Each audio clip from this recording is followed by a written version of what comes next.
Hi friends, welcome to पैसा orbit. अगर आप म्यूचुअल फंड में इन्वेस्ट करते हैं तो एक छोटा सा डिसीजन आपके फ्यूचर वेल्थ में लाखों रुपए का डिफरेंस क्रिएट कर सकता है। डायरेक्ट प्लान या रेगुलर प्लान, दोनों सेम म्यूचुअल फंड का स्कीम होते हैं, सेम स्टॉक्स में इन्वेस्ट करते हैं। फिर भी एक इन्वेस्टर को 20 साल के बाद ज़्यादा पैसा क्यों मिलता है? आज की वीडियो में हम समझेंगे कैसे सिर्फ 1% के एक्सपेंस रेशियो डिफरेंस के साथ आपको लॉन्ग टर्म में 12 लाख का वेल्थ इम्पैक्ट हो सकता है। फ्रेंड्स, म्यूचुअल फंड काम कैसे करता है? जब बहुत सारे इन्वेस्टर्स अपना पैसा एक म्यूचुअल फंड में इन्वेस्ट करते हैं तो ये सारे पैसा एक पूल में कलेक्ट होता है।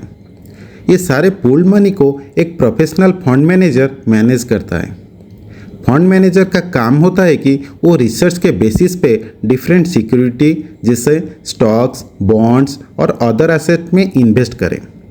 मतलब आपको खुद हर स्टॉक को चूज करने की ज़रूरत नहीं है।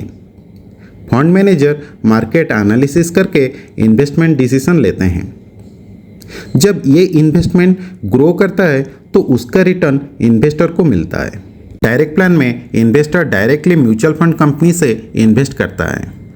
यहाँ कोई डिस्ट्रीब्यूटर या मिडिलमैन नहीं होता है, इसीलिए डायरेक्ट प्लान का एक्सपेंस रेशियो जनरली लो होता है। फॉर एग्जाम्पल, अगर किसी फंड का डायरेक्ट प्लान एक्सपेंस रेशियो 0.5% होता है तो रेगुलर प्लान का एक्सपेंस रेशियो 1.5 हो सकता है।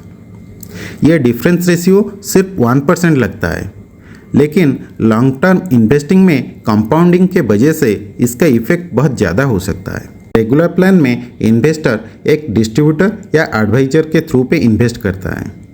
एडवाइजर आपको फंड सिलेक्शन, पेपर वर्क और इन्वेस्टमेंट गाइडेंस प्रोवाइड करता है। इसी सर्विस के लिए डिस्ट्रीब्यूटर को कमीशन मिलता है। ये कमीशन फंड का एक्सपेंस रेशियो में इंक्लूड होता है। मतलब इनडायरेक्टली कॉस्ट आपके रिटर्न पे एडजस्ट होता है। अगर आप 10,000 रुपीज़ का मंथली SIP 20 साल के लिए करते हैं और 11% का एनुअलाइज रिटर्न मिलता है तो देखेंगे रेगुलर प्लान में 87 लाख का वेल्थ क्रिएट होता है, जबकि डायरेक्ट प्लान में 12% का एनुअलाइज रिटर्न के साथ 99 लाख का वेल्थ क्रिएट होता है। फ्रेंड्स, यहाँ पे 12 लाख का गैप क्रिएट हुआ है।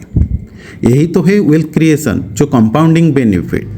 अब सवाल है कि सिर्फ 1% इतना बड़ा डिफरेंस कैसे क्रिएट करता है? क्योंकि इन्वेस्टमेंट में ग्रोथ सिर्फ आपके ओरिजिनल मनी पर नहीं होता है, आपके रिटर्न पर भी रिटर्न जनरेट होता है।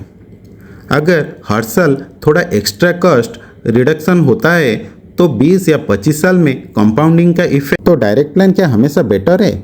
ज़रूरी नहीं है।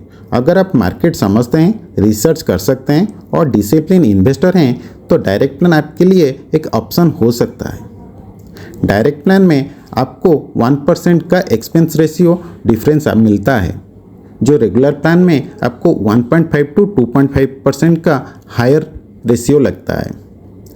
अगर देखेंगे डायरेक्ट प्लान में आपको एडवाइजर सपोर्ट नहीं मिलता है, आप सेल्फ रिसर्च करते हैं। लेकिन रेगुलर प्लान में आपको एक प्रोफेशनल इंडिविजुअल का सपोर्ट मिलता है।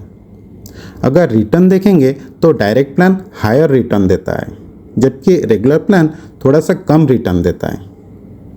चॉइस आपकी नॉलेज और कंफर्ट पर डिपेंड करती है।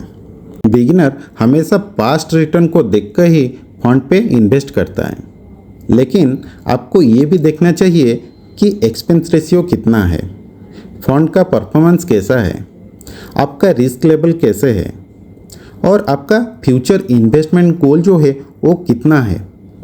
और सबसे इम्पोर्टेंट जो है वो कॉस्ट, जो कि आपको फ्यूचर में इन्वेस्टमेंट में वेल्थ क्रिएशन का डिफरेंस शो करता है। स्मार्ट इन्वेस्टर हमेशा रिटर्न के साथ कॉस्ट को भी कंट्रोल करते हैं। ऐसा ही एजुकेशनल फाइनेंस नॉलेज के लिए लाइक, शेयर, सब्सक्राइब कीजिए पैसा ऑर्बिट।